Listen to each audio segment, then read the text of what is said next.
Arithmetic sequence. First, you need to know what a sequence is. So a sequence is a set of numbers that follow a given pattern where the domain is the position of each term. So like, for example, this is the fourth term. This is the first term. So when it's asking for position or the number, the term number, that is what it means by. The first one is considered finite because it ends. It doesn't have the dot, dot, dot. The next one is an infinite sequence because it continues and goes on forever because it does have the dot, dot, dot. In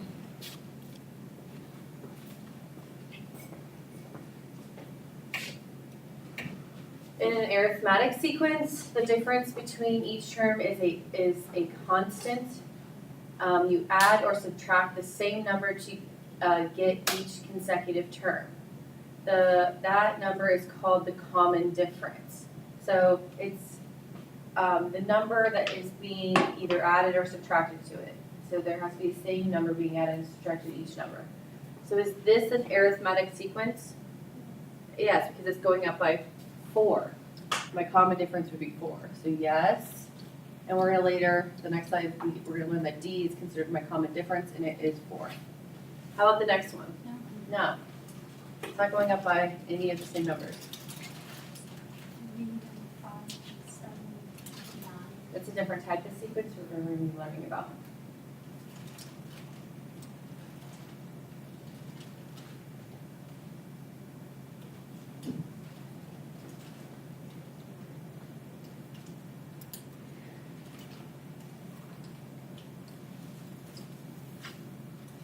So writing a rule for the nth term, so that's whatever we don't know what that term is, and that's what we're meaning by that. There's an equation. It's an equals a1 plus parentheses n minus 1 times d. You use the rule for the nth term of an arithmetic sequence or series. So this is, you need to have the first term, and you need to have the common difference. So A1 represents the first number, okay, first term. N is the number of the term, the position. Like beforehand where I said that was a third term, okay, or fourth term. And then D is our common difference.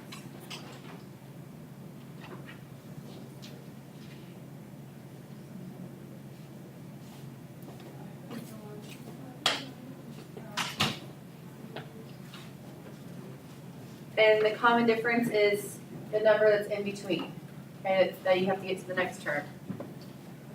So writing the rule for the nth term of the arithmetic sequence and to find A20. So the first thing that we need to have A1, and which is 50, and V, our common difference. So what is this going up or down by? 6, but it's going down, so it's going to be a negative 6. Okay? So now that we have A1 and our D, we're going to write our equation. And our equation is A n equals A1. So I'm going to substitute in 50 for A1 and negative 6 in for D.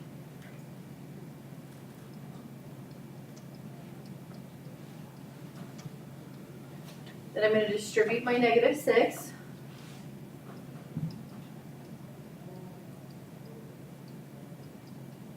Combine like terms.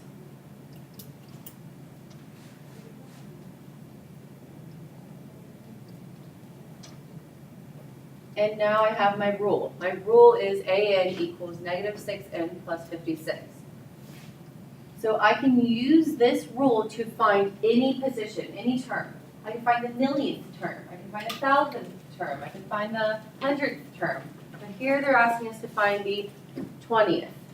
Okay? So I'm going to substitute 20 in for it. Okay? And remember when we were doing functions and we did like f of x? And it was on that left side. And I told you guys like that we don't do anything about that. This is the same thing when we substitute an a A20 here. We're not gonna do anything there. That's just telling me what A20 is, okay? And then we're gonna just substitute 20 in for n, and it's the 20th term.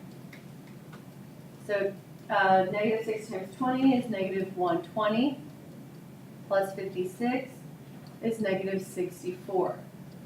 So A20 equals negative 64.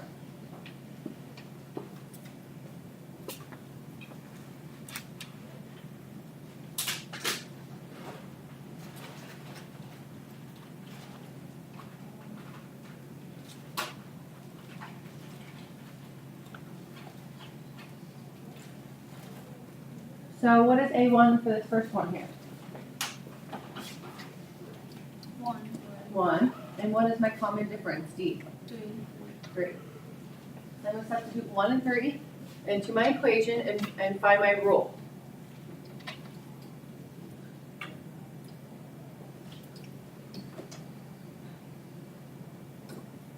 So AN equals 1 plus N minus 1 times 3. I'm going to distribute my 3.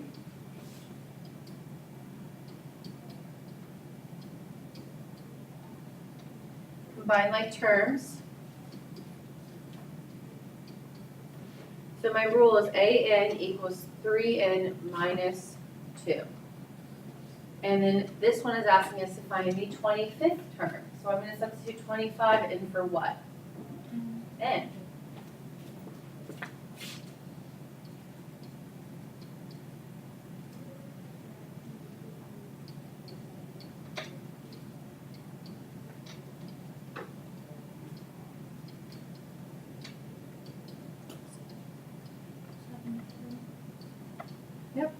So the 25th term would be 73. And this is, I feel like this is kind of cool because you can find like any term in this entire sequence. Like if they ask for the 1,111th term, I can find it by substituting 1,111 in for n. Otherwise, you'd be sitting there writing out all those numbers and that would take you like 18 years. I wouldn't want to do. And you get to go. I don't want to add 3. I don't want to add 3 to 10 and then add 3 to that number and then keep adding 3. That would take forever. Okay. I'd probably get to about 10 done. Yeah. So we're going to continue doing this. So we need A1 and D. Do I need to go back? I need A1 and D in order to write my equation. They didn't provide me with A1. They provided me with A14. So I need to find A1 first. So my equation again is AN equals A1 plus N minus 1 times D. So I can substitute in 4 for my D. Okay, AN is the number, the term, the actual term, the value of that term, and that would be 46. The N is my position, 14. So I can substitute 14 in for N and 46 in for AN, and then I have everything to find D then. So we need to find A1 first. So I'm going to substitute in 46 equals, I don't know, A1 plus 14 minus 1 times 4. So I'm going to get 13 times 4, which is 52, 56. And then subtract 50. Sorry, it is 52.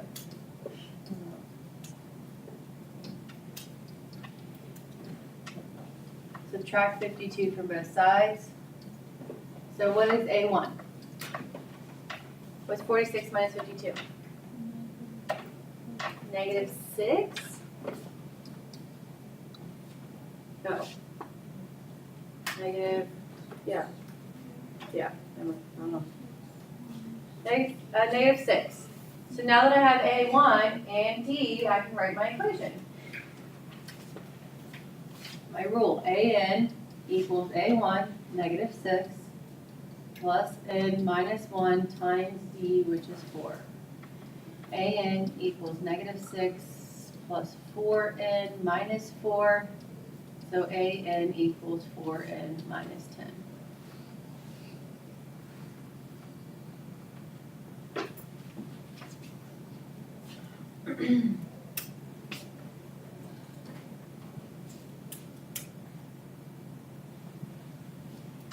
So we need to find A1. So I can substitute in 10 for AN. I don't know A1.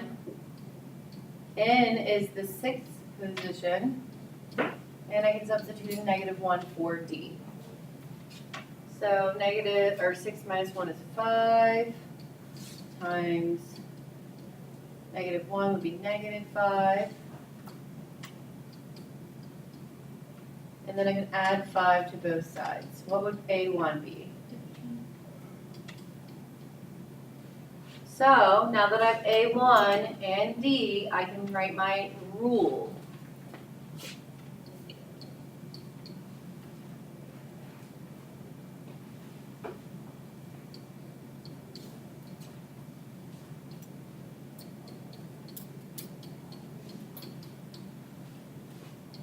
And I can distribute.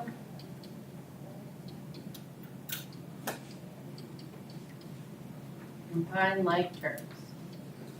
So now that I have my rule, I can find any term in the sequence. I can find the hundredth, the thousandth, the millionth, any term. We're going to skip the your term because of time. But you can do them if you want to. We're not done yet though.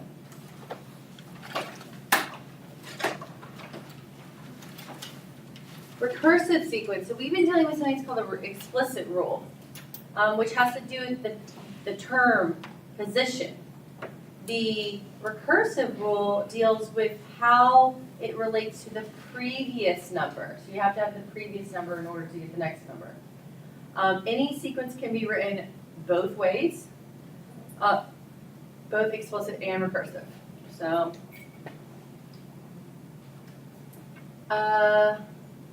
the AN minus 1 is the previous term.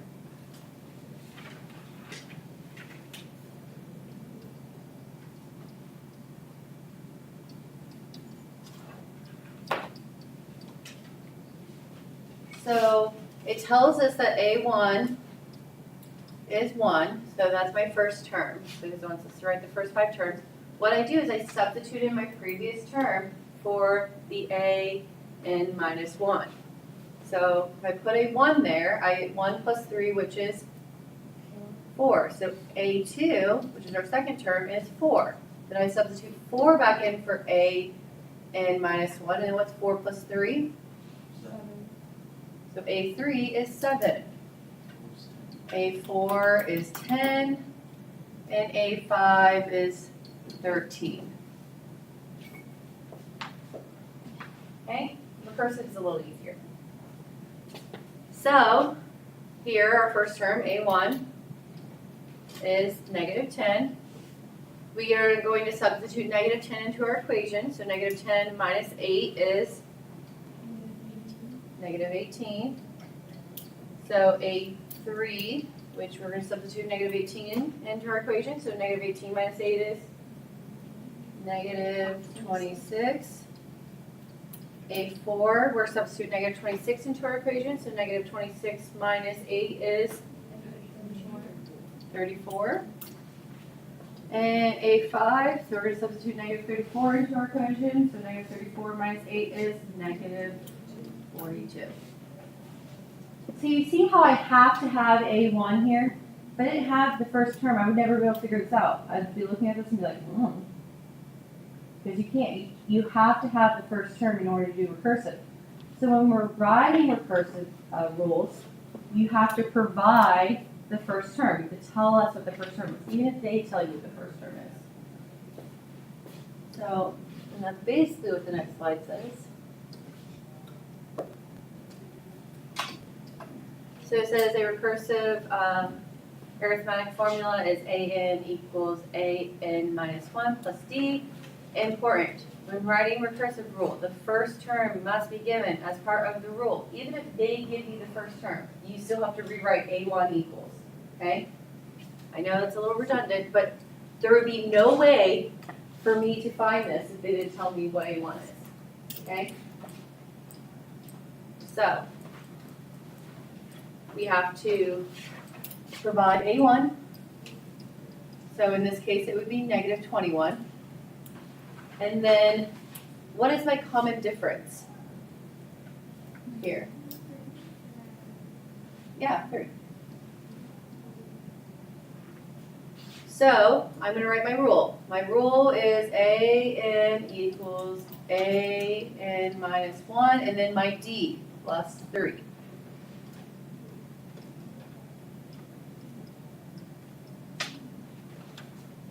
So I know here they already gave me a1, but you have to rewrite a1. I know that's a little bit redundant, but it's part of the rule. And then we are just going to write our equation as an equals an minus 1 plus d, which is negative 1, so it's going to be minus 1.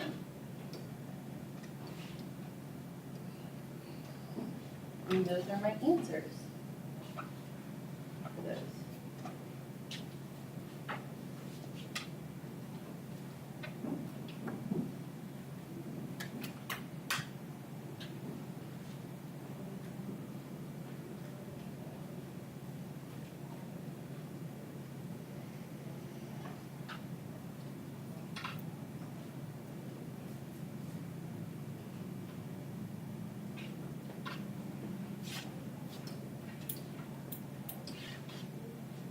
So it says write an explicit and a recursive rule for a1 equaling 0 and d equaling 1. So remember that explicit is an equals a1 plus n minus 1 times d, and recursive is an equals an minus 1 plus d. So when we're doing explicit, I substitute in a1 and d and simplify. So I'm going to distribute my negative 1. And then that's it. For my recursive, what do I have to provide? A1. Even if they already provide it, you have to rewrite it. That rhymes. And then we just substitute in D, which is negative 1.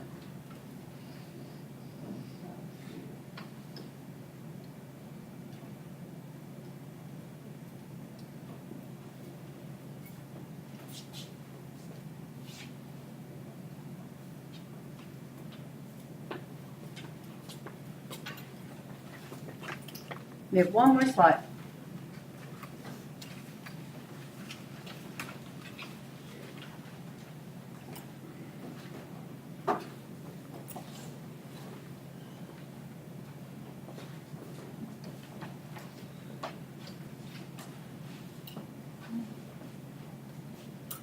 A student has $50 in a bank account. She deposits the same amount in her bank account at the end of every week. At the end of the second week, she has $65. At the end of the third week, she has $85. Write a rule describing the amount of money in her account based on the week, and find the amount of money at the 9th week. Right. Because I'm going to be looking for the 9th week, I'm looking for the term, so I have to use the explicit rule. So our explicit is an equals a1 plus n minus 1 times d. And my terms so far, I have 50, then 65, then 80. So what is A1? 15. And what is my D? 15. 15. So I'm gonna write my rule, because that's what it wants us to do first. It says write the rule. So AN equals A1, which is 50, plus N minus 1 times D, which is 15. Distribute.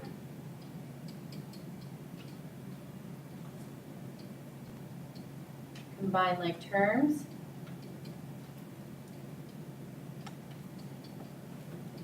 Now that I have my rule, I can write the 9th week.